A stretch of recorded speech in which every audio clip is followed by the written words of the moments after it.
وقل جاء الحق وزهق الباطل إن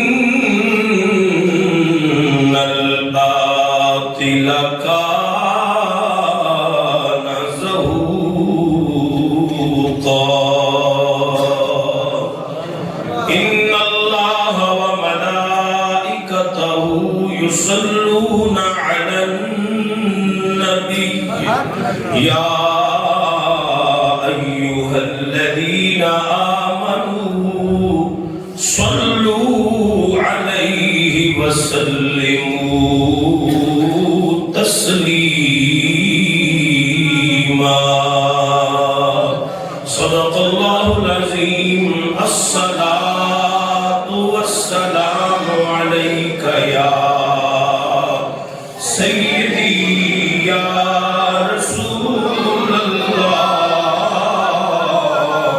وعلى آلك وأصحابك يا سيدي يا حبيب الله الصلاة والسلام عليك يا سيدي يا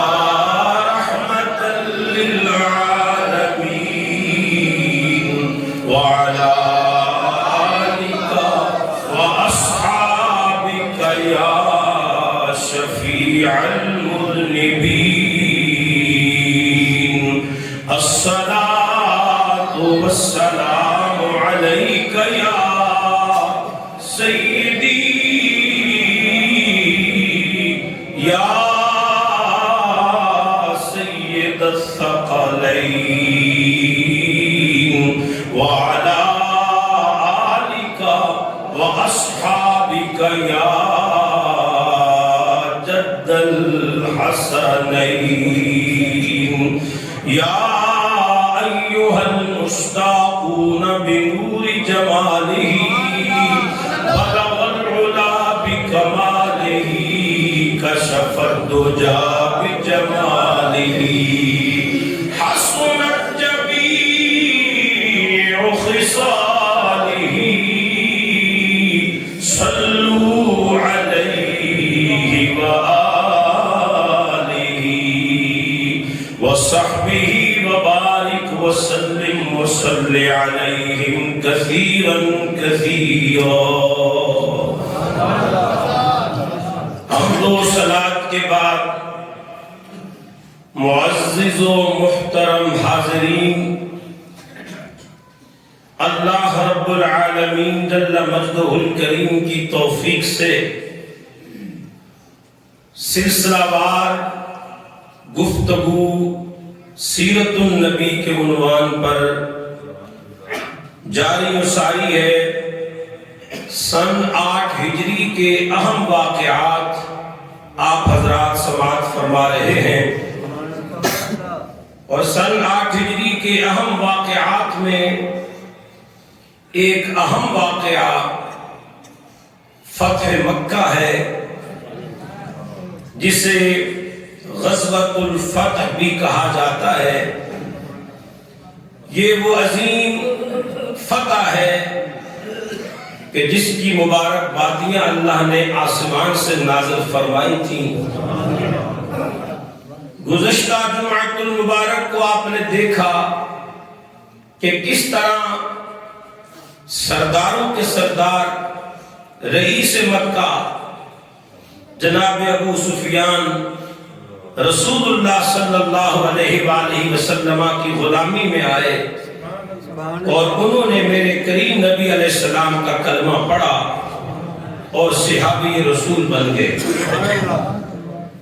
جب ابو سفیان اسلام کی آغوش میں آئے، رسول اللہ صلی اللہ علیہ وآلہ وسلم نے اپنے چچا جان حضرت عباس رضی اللہ تعالی عنہ کو فرمایا کہ ایک بلند مقام پہ ابو سفیان کو کھڑا کرو اور اس کے سامنے سے یہ قدسیوں کا لشکر گزارو۔ تاکہ ابو سفیان کو اسلام کی عزت، عظمت اور شوکت کا پتہ چلے۔ چنانچہ لشکر جرار جب ابو سفیان کے سامنے سے گزرا تو ابو سفیان کانپ گیا، لرز گیا، اور جناب عباس کے کان میں کہنے لگا کہ عباس، مان گیا تیرے بھتیجے محمد نے بہت بڑی بادشاہت قائم کر لی ہے، بہت بڑی حکومت بنا لی ہے۔ حضرت عباس رضی اللہ تعالیٰ عنہ نے فوراً جواب میں فرمایا یہ بادشاہت نہیں ہے، یہ حکومت نہیں ہے۔ ابو سفیان آنکھیں کھول کے دیکھو، یہ میرے بھتیجے محمد کی بادشاہت نہیں ہے، یہ میرے بھتیجے محمد کی نبوت اور رسالت ہے۔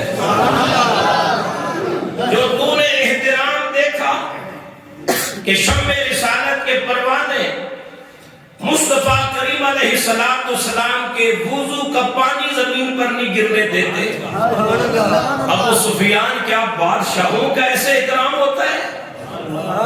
جو تو نے دیکھا کہ لعاب دہن مصطفیٰ کو حضور کے عاشق زمین پر نہیں گرنے دیتے، کیا بادشاہوں کا ایسے احترام ہوتا ہے؟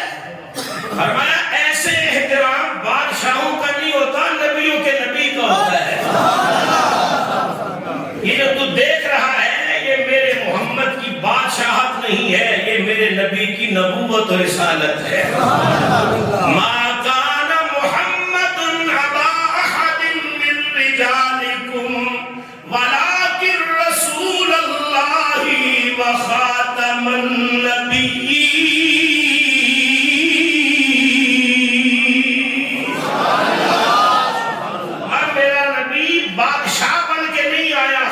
نبوت کا تاجدار بن کے آیا۔ حضرات گرامی قدر، یوں لشکر جرار گزر رہا ہے، جناب ابو سفیان رسول اللہ صلی اللہ علیہ وسلم کی غلامی میں آ چکے ہیں۔ ایک دستہ گزرا جس کے سپہ سالار حضرت سعد بن عبادہ تھے، ہاتھ میں جھنڈا تھا، علم بردار تھے میرے نبی کے افواج کے اس دستے کے۔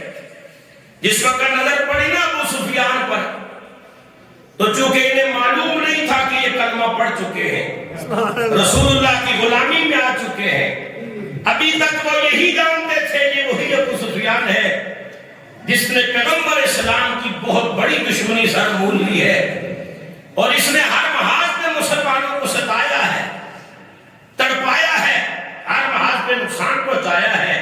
تو سعد بن عبادہ کا جب دستہ گزرنے لگا، آپ کے ہاتھ میں پرچم تھا، نظر ابو سفیان پہ پڑی تو بلند آواز سے للکار کے فرمایا، الیوم یوم الملحمہ، جس کا تفصیلی معنی یہ ہے، ابو سفیان کیا دیکھتے ہو، آج کا دن بدلے کا دن ہے، آج کافروں لگ پتا جانا ہے، آج خون کی ندیاں بہا دی جائیں گی، آج ہمارے لیے اللہ حرم میں بھی قتال کو حلال کر دے گا، آج ایک ایک ظلم کا بدلہ تم سے لیا جائے گا۔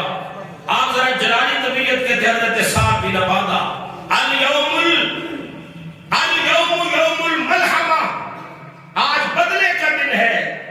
ابو سفیان نے حضرت عباس کے کان میں کہا، یہ سعد بن عبادہ جو کہہ رہا ہے اگر یہ سچ ہے تو پھر آج تو مکے میں خون کی ندیاں بہہ جائیں گی۔ گھبرا گیا۔ جب یہ بات میرے نبی تک پہنچی تو میرے کریم نبی علیہ السلام نے سعد بن عبادہ کو بلایا، ابو سفیان کو بلایا۔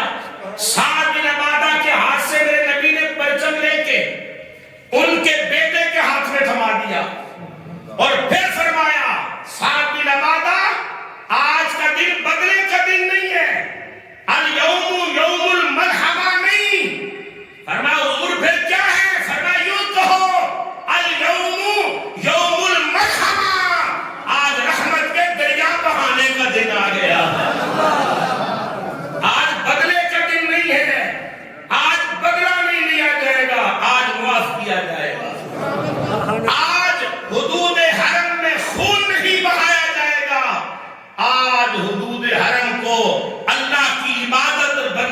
سے رنگین کیا جائے گا، آج زمینیں نیاز جھکائی جائیں گی، آج مکے کی نیند سے نیند نہیں بجائی جائے گی، بلکہ آج مکے کی عظمت کو دوبالا کیا جائے گا، آج اللہ کے گھر کی حرمت کو قائم کیا جائے گا، آج اللہ کے گھر کو بتوں سے پاک کیا جائے گا، آج بدلے کا دن نہیں، آج رحمت کے دریا بہانے کا دن ہے۔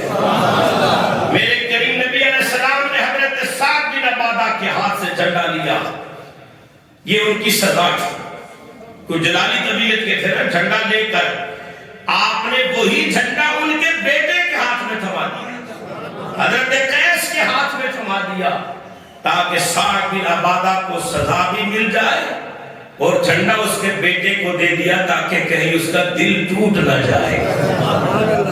کہیے نا سبحان اللہ۔ میرے کریم نبی علیہ السلام آگے بڑھتے جا رہے ہیں، 12,000 کا لشکر ساتھ ہے، سبحان اللہ، کیا سما ہوگا، 12,000 کا لشکر ساتھ ہے، عیسیٰ فرمان دینے آری اتنے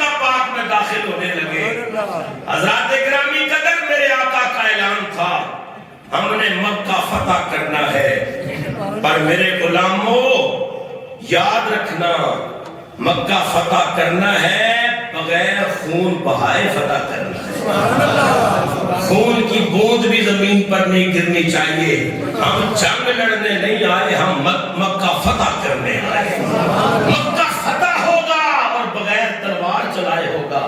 اور یاد رکھیے رسول اللہ علیہ السلام کے اس حکم پر عمل ہوا ہے، ہاں ایک مقام پر، ایک محاذ پر لڑائی ہوئی ہے، اور وہ کہاں ہوئی ہے؟ حضرت خالد بن ولید رضی اللہ تعالیٰ عنہ کو جس سمت میرے نبی نے فرمایا تھا، حضور علیہ تحیت و ثنا کی حکمت عملی یہ تھی کہ ہم ایک جانب سے مکے میں داخل نہیں ہوں گے، ہم ہر طرف سے مکے میں داخل ہوں گے، تاکہ آج اللہ کا گھر بھی خوش ہو جائے، جدھر سے دیکھے اسے رسول اللہ کے غلام ہی نظر آئے، توحید کے متوانے ہی چاروں طرف سے داخل۔ تو جس طرف سے جناب خالد ابن ولید نے داخل ہونا تھا، ادھر اکرمہ کا سردار بیٹا، ابو جہل کا سردار بیٹا اکرمہ بن ابی جہل، یہ ایک دستہ لے کے آ گیا۔ حضرت خالد ابن ولید نے فرمایا ہمیں حکم نہیں ہے تلوار اٹھانے کا، اس لیے اکرمہ ہمارا راستہ خالی کر دو، ہم بغیر خون بہائے مکہ فتح کریں گے۔ لیکن ان کو سرداری چڑھی ہوئی تھی دماغ میں، حضرت خالد ابن ولید کی کسی بات کو انہوں نے خاطر میں نہ لایا اور تلوار میان سے نکال لی، تو جناب خالد ابن ولید نے بھی تلوار نکال لی، اور 27 بندے اکرمہ کی فوج کے وہاں واصل جہنم ہوئے، قتل ہوئے۔ اور حضرت خالد ابن ولید جب حضور کی بارگاہ میں پہنچے تو میرے نبی نے فرمایا، قدر جلال میں آ کے فرمایا، خالد میں نے کہا تھا تلوار نہیں چلانی، عرض کیا آقا غلطی ہوگی، انہوں نے تلواریں نکال لی تھی، اس لیے ہمیں دفاع میں اپنی تلوار اٹھانی پڑی۔ تو میرے آقا نے فرمایا جو تم نے کیا ہے یہ تم نے نہیں کیا، یہ اللہ ہی کی طرف سے ہوا ہے، اور جو اللہ کی طرف سے ہوتا ہے وہ بہتر ہی ہوتا ہے۔ حضرات گرامی قدر میرے نبی مکہ پاک میں داخل ہو رہے ہیں فاتحانہ شان کے ساتھ۔ فاتحانہ شان ضرور ہے لیکن شاہانہ نہیں ہے، یا مغرورانہ نہیں ہے، متکبرانہ نہیں ہے۔ میرے نبی جب فاتحانہ شان کے ساتھ، لشکر جرار کے ساتھ مکہ پاک میں داخل ہو رہے تھے تو تاریخ والوں نے لکھا کہ رسول اللہ علیہ السلام اپنی قصبہ اونٹنی پر بیٹھے ہوئے تھے، اور حضور علیہ السلام کا سر انور اتنا جھکا ہوا تھا اتنا جھکا ہوا تھا کہ آپ کی پیشانی اقدس جو تھی وہ اونٹنی کے پالان کے ساتھ مس ہو رہی تھی. یعنی فاتحانہ تو ہے لیکن عاجزانہ ہے. فاتحانہ تو ہے لیکن عاجزانہ ہے، متکبرانہ نہیں ہے، مغرورانہ نہیں ہے. اونٹنی کے پالان کے ساتھ جبین نیاز لگ رہی تھی، گویا اللہ کی بارگاہ میں اونٹنی پر ہی میرے نبی سجدہ شکر بھی ادا کر رہے تھے اور دنیا کو بتا بھی رہے تھے کہ جو کچھ بھی ہمیں فتح حاصل ہو رہی ہے یہ محمد کا کمال نہیں، یہ رب کا عطا کیا ہوا کمال ہے. یہ سب میرے فضل، میرے اللہ کا فضل ہے، میرے رب کا کرم ہے. رسول اللہ علیہ السلام اس شان سے مکہ پاک میں داخل ہوئے. سر پہ سیاہ امامہ، سیاہ زلفوں پہ سیاہ امامہ، کیا سجدہ ہوگا. سیاہ زلفیں تھی، سیاہ امامہ تھا اور کمان حائل کیے ہوئے میرے کریم نبی علیہ السلام مکہ پاک میں داخل ہوئے. ایک طرف صدیق اکبر تھے، ایک طرف حسین بن حذیر تھے اور سواری کے پیچھے حسین بھی بیٹھے ہوئے تھے. جب میرے نبی مکے میں داخل ہو رہے تھے اور مکے کے فاتح بن کے جا رہے تھے، فاتح اعظم بن کے جا رہے تھے، تو سواری پر میرے نبی تھے اور پیچھے بیٹھنے والا ایک بچہ تھا. ایک بچہ تھا، وہ حسن نہیں تھا، وہ حسین نہیں تھا، وہ ابو بکر کے شہزادہ نہیں تھا، وہ کسی عرب کے چودھری کا سردار کا بیٹا نہیں تھا، وہ کسی مدینے کے بڑے امیر بندے کا یا کسی امیر صحابی کا لخت جگر نہیں تھا جس کو مکہ فتح کرتے ہوئے حضور علیہ السلام فاتحانہ شان سے جب حرم میں داخل ہو رہے تھے اپنی سواری پہ جس کو بٹھایا ہوا تھا وہ میرے نبی کے غلام حضرت زید کا بیٹا اسامہ بن زید تھا جسے رسول نے اپنی سواری پر بٹھایا. یا کسی شہزادے کو نہیں، کسی امیر کے بچے کو نہیں، کسی عرب کے رئیس کے بچے کو نہیں، اپنے کسی اہل بیت کے شہزادے کو بھی نہیں، ایک غلام زادے کو فاتح عرب و عجم نے اپنی سواری پہ بٹھا کے دنیا کو بتا دیا ہم غلاموں کو عزت دینے آئے ہیں.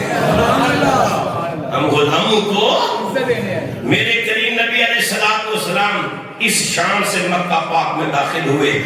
حضرات گرامی، میرے آقا نے مکے کا جس وقت داخل ہوئے نا، آج وہی مکہ، یہی وہی مکہ ہے نا جس مکے نے نکال دیا تھا، دروازے بند کر دیے تھے، ستایا تھا. 23 سال ظلم و ستم کی چکی میں رسول اللہ صلی اللہ علیہ وسلم اور آپ کے صحابہ کو پسا گیا. کون سا حربہ ایسا تھا ظلم و ستم کا، کون سا تیر ایسا تھا جو نہیں چلایا گیا، کون سا حربہ ایسا تھا جو استعمال نہیں کیا گیا. لیکن صدقے جاؤں یہ وہی مکہ جس نے کل دروازے بند کر دیے تھے آج سارے دروازے کھلے ہوئے. میرے نبی مکے میں داخل ہونے لگے نا تو حضور علیہ السلام کے مکے میں آنے سے پہلے اعلان ہو چکا تھا کہ مکے والوں چارہ کوئی نہیں ہے، آج کلمہ پڑھنا ہی پڑے گا. اور آپ خوش ہوں گے کہ یہ اعلان کیا کس نے تھا؟ یہ اعلان حضرت ابو سفیان رضی اللہ تعالیٰ عنہ نے کیا.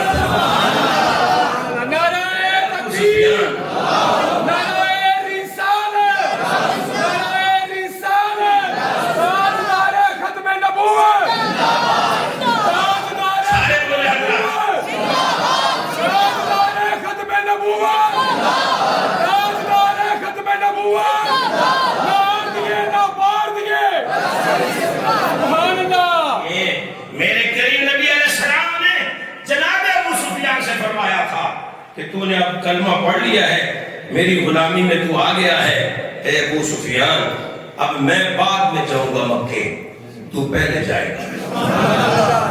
جناب ابو سفیان چلے نہ جب تو حضرت عباس نے حضور کے کانوں میں ایک بات کہی. میں نے آپ سے گزارش کی تھی کہ جناب عباس حضور کے چچا تھے اور بڑے بے تکلف تھے آپس میں یہ دونوں.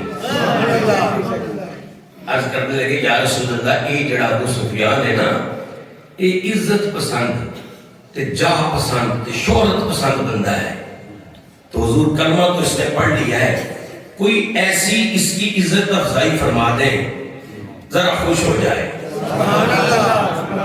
میرے نبی نے فرمایا ابو سفیان جاؤ اعلان کرو، مکے والوں کو کہہ دو کہ آج اسلام کی سربلندی کا دن ہے، ان کو اسلام کی دعوت دو۔ تو آقا اگر وہ اسلام قبول نہیں کریں گے تو کیا ہوگا؟ میرے کریم نبی علیہ السلام نے فرمایا اے ابو سفیان انہیں اسلام کی دعوت دینا، اور پھر اگر وہ اسلام قبول نہ کرے انہیں کہنا بچنے کی ایک ہی صورت ہے۔ یا رسول اللہ وہ صورت کیا ہے؟ فرمایا من دخل دار ابی سفیان فہو آمن۔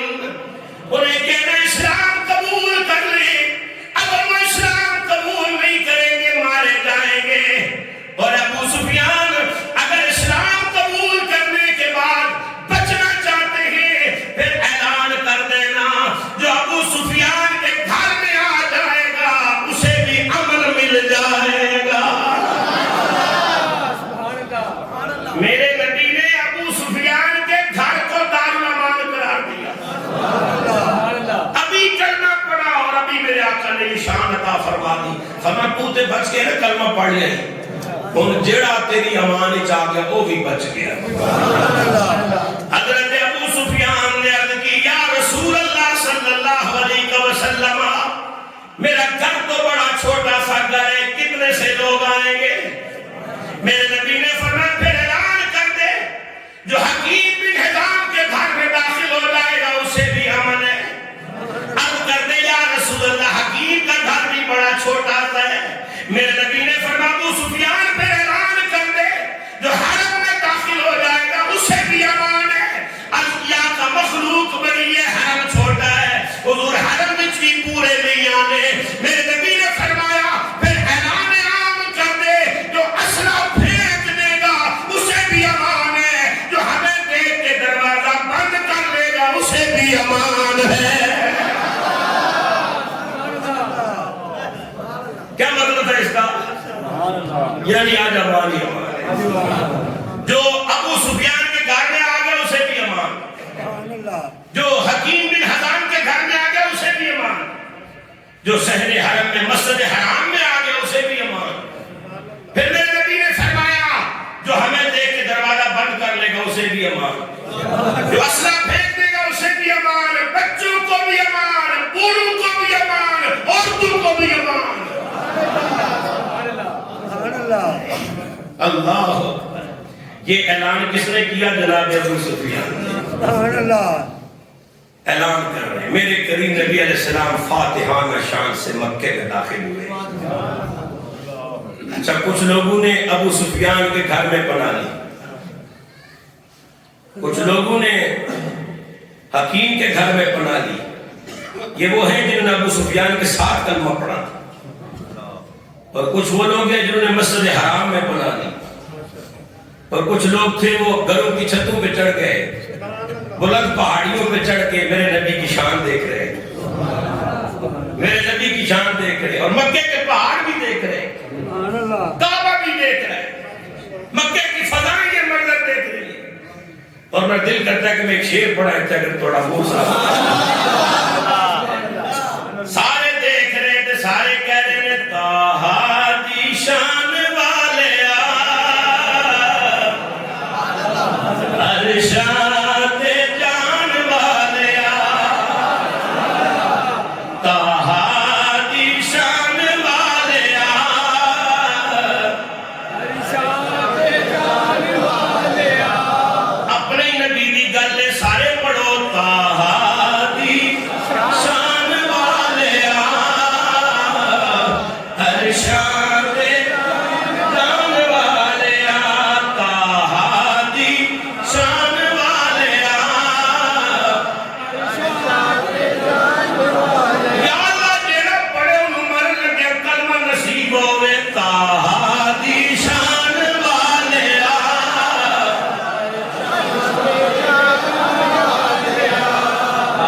اتنی اونچی شان تیری۔ یہ میں اور آپ بھی نہیں کہہ رہے، جب حضور اس شان سے مکے میں داخل ہوئے خدا دی قسم فضاؤں بھی کہہ رہی ہے طٰہٰ دی شان والے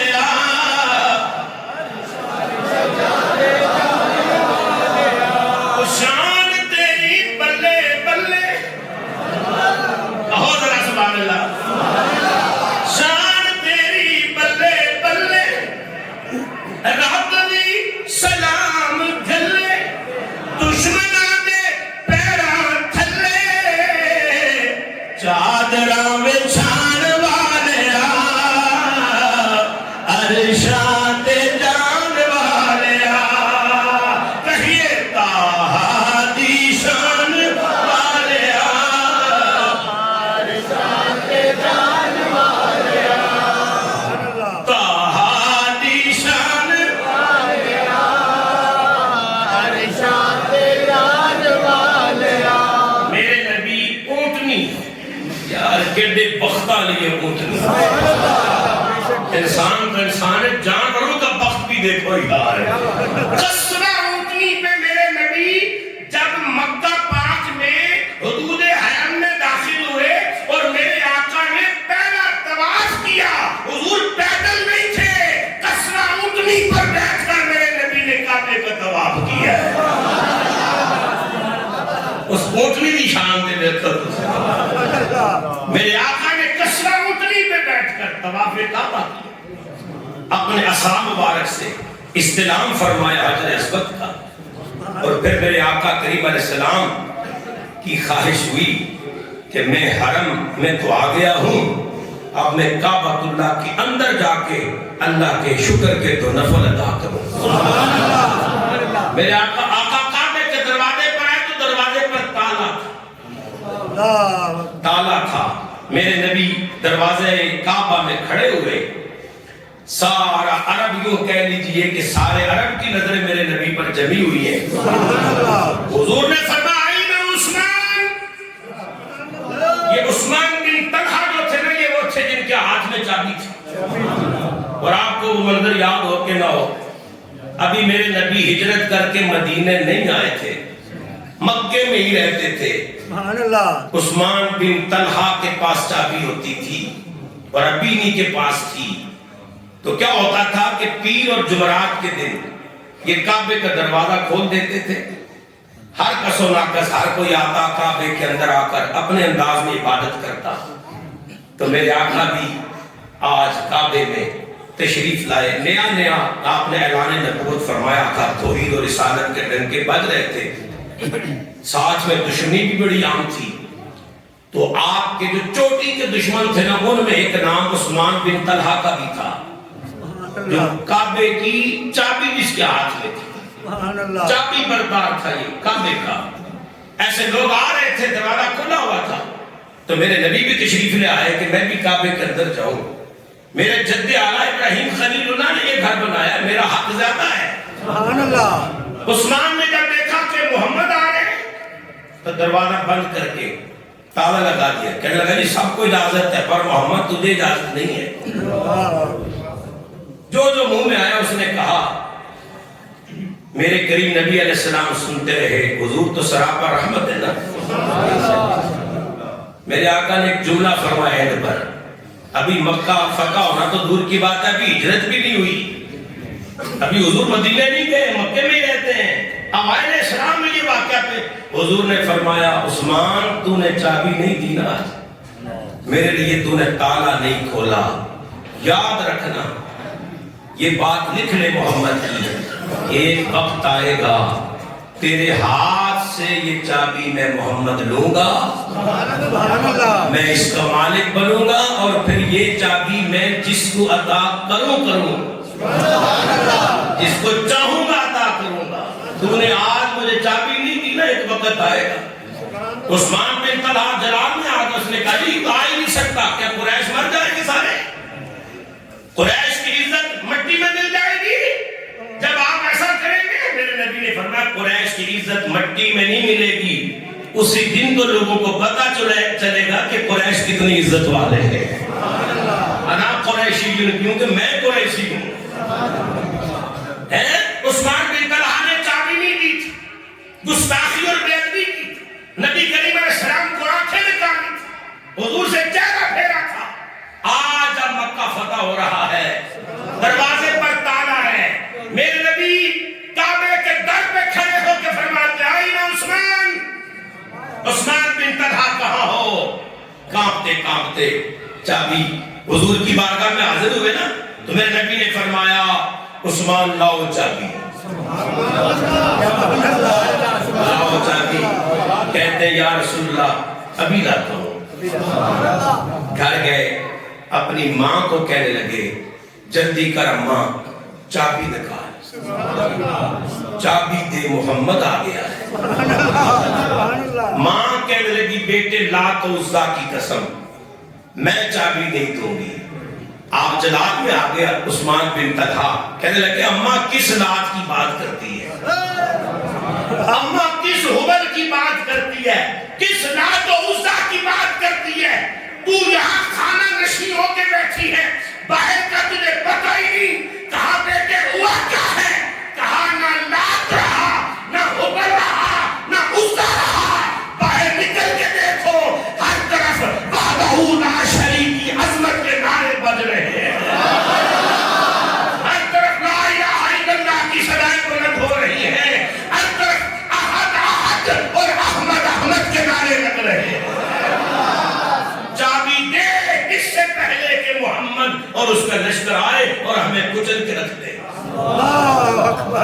چابی نکالی، میرے نبی کی بارگاہ میں آئے، حضور نے کعبے کا دروازہ کھولا اپنے ہاتھ سے، اپنے ہاتھ سے میرے نبی نے کعبے کا دروازے کا تالا کھولا، پیچھے پلٹ کے دیکھا عثمان بن طلحہ چابی دے کر واپس جا رہا تھا۔ میرے نبی نے جاتے ہوئے کو فرمایا کف یا عثمان، عثمان رک جا، عثمان رک گئے۔ اس وقت جب میرے نبی نے چابی عثمان بن طلحہ سے لے کے در کعبہ کو کھولا، کھولنے کے بعد میرے نبی نے چابی علی کے ہاتھ میں دی، چابی علی کے ہاتھ میں دی۔ حضرت عباس حضور کے چچا پاس کھڑے ہیں، حضرت عباس نے عرض کی یا رسول اللہ علیہ السلام، بندہ نوازی نہیں فرماتے، کرم نہیں فرماتے، دیکھو نا حاجیوں کی خدمت کی ڈیوٹی تو پہلے ہی ہمارے پاس ہے، یہ چابی بھی ہمیں عطا فرما دے۔ حضرت عباس نے عرض کی حضور کے چچا ہے اور علی کے ہاتھ میں چابی ہے جو میرے نبی کے ویر ہیں، داماد ہیں، لاڈلے صحابی بھی ہے، داماد بھی ہے، بھائی بھی ہے، کیا کیا درجہ ہے جو اللہ نے علی کو نہیں دے رکھا ہے، بڑی شان ہے۔ لیکن میرے نبی نے فرمایا یہ چابی حقدار کو دی جائے، آج ہم انتقام کے لیے نہیں آئے۔ میرے نبی نے عثمان بن طلحہ کو بلایا، جناب عثمان بن طلحہ میرے نبی کے پاس پلٹ کے آئے، عرض کرتے ہیں کہ پچھلیاں معاف کر دو، آج تک کوئی گستاخی نہیں کی تھی، آج کیوں بلایا نے؟ فرمایا عثمان تیرا کیا خیال ہے یہ چابی کس کو دوں گا؟ عرض کرتے حضور تواڈے کول عباس کھڑے تواڈے چاچا، چابی علی کے ہاتھ میں جو آپ کا بھائی ہے، آپ جسے چاہے عطا فرما دیں۔ میرے نبی نے فرمایا عثمان یاد کر وہ بات میں نے کیا کہا تھا، چابی میرے کول آئے گی، میں اپنے ہاتھاں نال تالا کھولاں گا، پھر میں جنوں چاہاں گا کعبے دی چابی عطا فرماواں گا۔ یہ میں آنکھ ایسی کہ نہیں ہے، حضور آپ نے بالکل یہ فرمایا تھا، حق فرمایا، سچ فرمایا تھا۔ اچھا اب حضرت علی اس امید پر ہے کہ چابی میرے پاس ہی رہے گا، حضرت عباس بھی خوش ہے۔ میرے نبی نے علی کے ہاتھ سے چابی لی، عثمان بن طلحہ کو فرمایا ہاتھ آگے کر۔ ابھی عثمان بن طلحہ نے کلمہ نہیں پڑھا ہے، وہ علی صرف کلمہ پڑھنا ہی نہیں، ہاں جی علی مومن بھی ہے، علی مومن کر بھی ہے۔ عباس کے چاہے ان سے چابی لے کے عثمان بن طلحہ کے ہاتھ میں چابی رکھی اور فرمایا عثمان بن طلحہ پہلے تجھے مکے کے کافروں نے چابی دی تھی جو تجھ سے میں نے لے لی ہے، آج محمد دے رہا ہے، اب قیامت تک کوئی تجھ سے لے نہیں سکے گا۔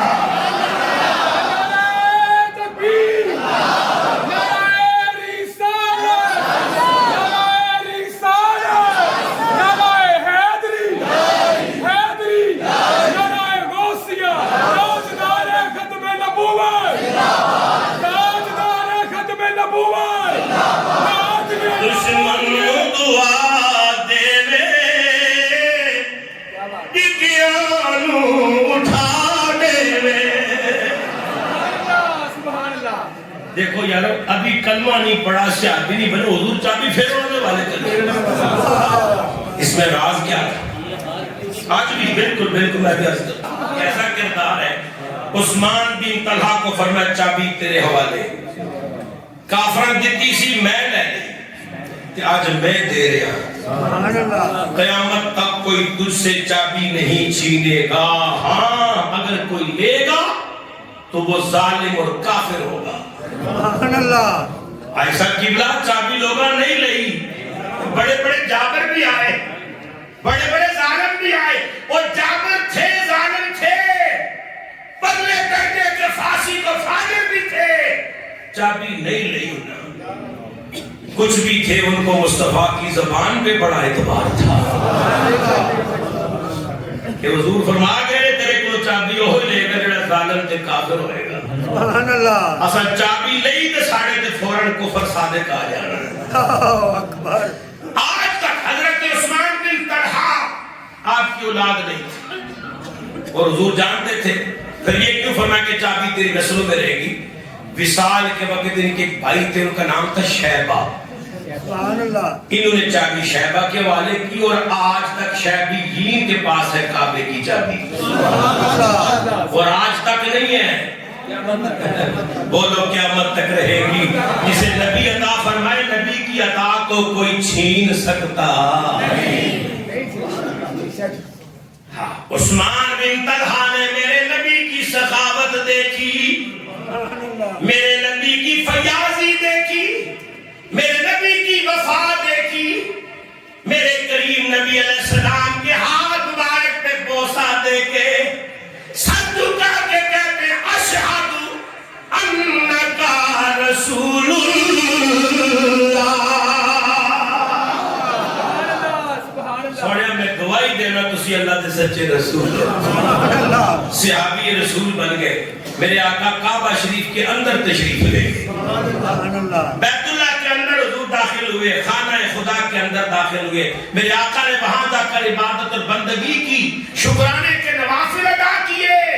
جب میرے نبی کعبے میں داخل ہوئے، آقا کریم علیہ السلام کو بڑا افسوس ہوا یہ دیکھ کر کہ وہ پیغمبر جو بت شکن تھے، جد الانبیاء سیدنا ابراہیم خلیل اللہ علیہ السلام، جنہوں نے اپنے ہاتھوں سے بت توڑے تھے، وہ بت شکن پیغمبر جناب اسماعیل علیہ السلام، جناب اسحاق علیہ السلام، ان بت شکن پیغمبروں کے بت بنا کے مکے کے کافروں نے کعبے کے اندر رکھے ہوئے تھے. ان کی مورتیاں، ان کی تصویریں کعبے کے اندر رکھی ہوئی تھی. میرے کریم نبی علیہ الصلوۃ والتسلیم نے یہ منظر دیکھا اور پھر آقا کریم علیہ السلام کے ہاتھ میں عصا تھا. 360 بت، کچھ کعبے کی دیواروں کے ساتھ، کچھ کعبے کی چھت کے ساتھ، کچھ کعبے گرد گرد رکھے گئے تھے اور کفاروں کی پوجا پاٹ کیا کرتے. میرے نبی نے جب یہ منظر دیکھا نا تو کریم آقا علیہ السلام نے اپنا عصا مبارک، اپنی چھڑی مبارک میرے نبی ایسے بلند فرماتے تھے اور جس بت کی طرف حضور نہیں، حضور کی چھڑی اشارہ کرتی تھی. میرے نبی ایسے اپنی چھڑی مبارک سے اشارہ کرتے تو بت زمین پر گرتا اور پاش پاش ہو جاتا. میرے نبی اشارہ فرماتے جاتے، بت زمین پر گرتے جاتے، ٹوٹتے جاتے، چکنا چور ہو جاتے. میرے نبی نال اشارہ کرتے تے نالے کہہ دینے جا الحق وزهق الباطل ان الباطل كان زهوقا.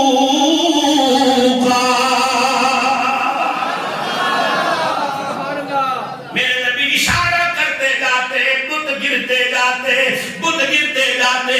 میرے آقا فرماتے جاتے حق آ گیا ہے، باطل چلا گیا ہے، باطل مٹ گیا ہے اور باطل ہمیشہ مٹنے کے لیے ہی آتا ہے اور حق ہمیشہ بلند ہونے کے لیے آتا ہے. ایک بندہ کہنے لگا مولوی صاحب یہ بات کیسے سمجھ میں آئے، صرف چھری کے اشارے سے بت کیسے گر گئے؟ میں نے کہا نادان، عظمت رسول کو تو کیا جانے. اور جس نبی کی انگلی کے اشارے سے آسمان کا چاند دو ٹکڑے ہو سکتا ہے، اس نبی کی چھری کے اشارے سے کعبے کے بت کیوں نہیں گر سکتے ہیں؟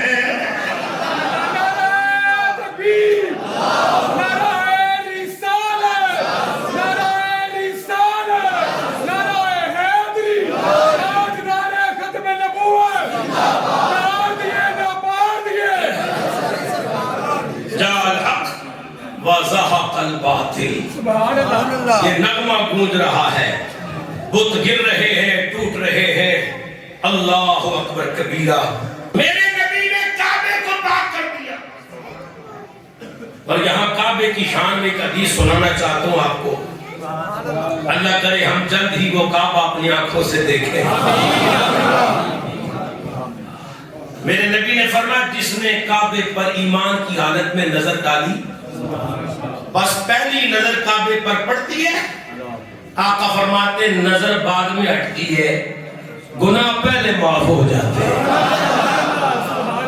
گناہ پہلے، بھئی کعبہ جو کعبے کو دیکھے وہ گناہوں سے صاف ہو گئے، سبحان اللہ، اس لیے اس کو کعبہ کہتے ہیں۔ جو مجھے اور آپ کو گناہوں سے پاک کرے وہ کعبہ ہے۔ جملہ آپ نے میرے ساتھ دہرانا ہے، وہ جڑا سانو گناہوں تو پاک کرے وہ کعبہ ہے، وہ کعبہ ہے، تے جڑا کعبے نو بتاں تو پاک کرے وہ کون ہے؟ وہ جڑا سانو پاک کرے وہ کعبہ ہے، تے جڑا کعبے نو پاک کرے وہ کعبے دا بھی کعبہ ہے۔ اس لیے ہم کہتے ہیں ہمارے نبی کعبے کے بھی کعبہ، ہم نہیں کہتے بریلی کے تاجدار کہتے۔ جب حج سے فارغ ہوئے نا، سارے مناسک حج ادا کر لیے، تو جو لوگ آپ کے ساتھ تھے ان سب کو کہنے لگے چلو حاجی بن گئے ہو نا، تو اب میری بات سنو، اس سارے حج کو قبول بھی تو کروانا ہے۔ ان کا جی قبول کروانا ہے، فرمایا آؤ پھر چلتے ہیں۔ کہا احمد رضا کتنے جانا ہے؟ فرمایا حاجیو آؤ،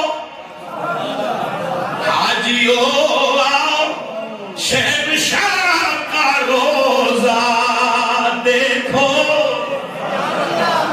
حاجیو آؤ، شہنشاہ کا روزہ دیکھو، کعبہ تو دیکھ چکے، کعبے کا کعبہ دیکھو، کعبہ تو دیکھ چکے،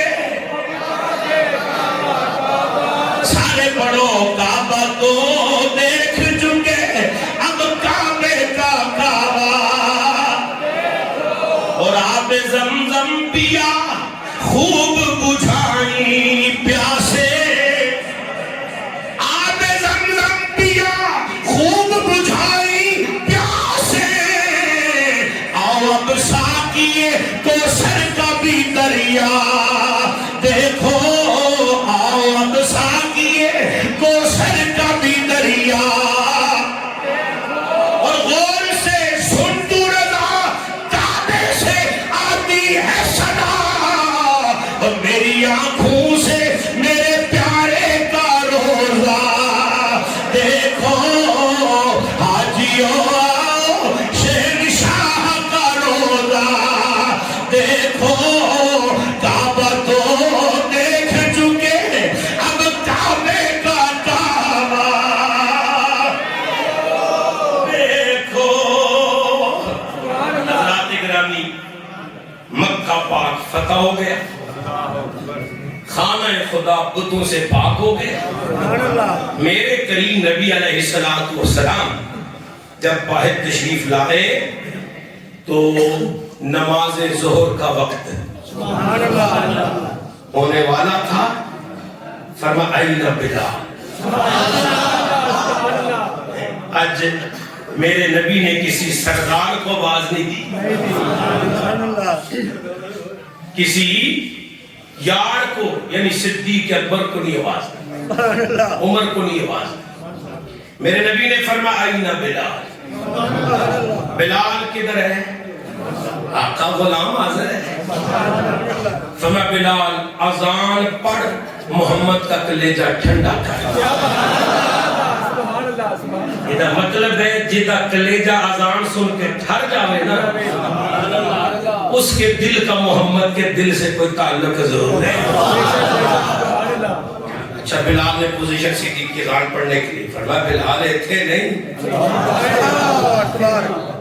آقا پھر فرمایا بلال آج تو کعبے کی چھت پہ چڑھ کے اذان پڑھے۔ میرے نبی نے بلال کو کعبے کی چھت پہ چڑھایا، بلال نے کیسے اذان پڑھی اور پھر آگے کیا ہوا، انشاءاللہ تعالی یہ سارا کچھ اگلے جمعے بشرط سے تو زندگی ضرور پیش کریں گے۔ اللہ عمل کی توفیق دے۔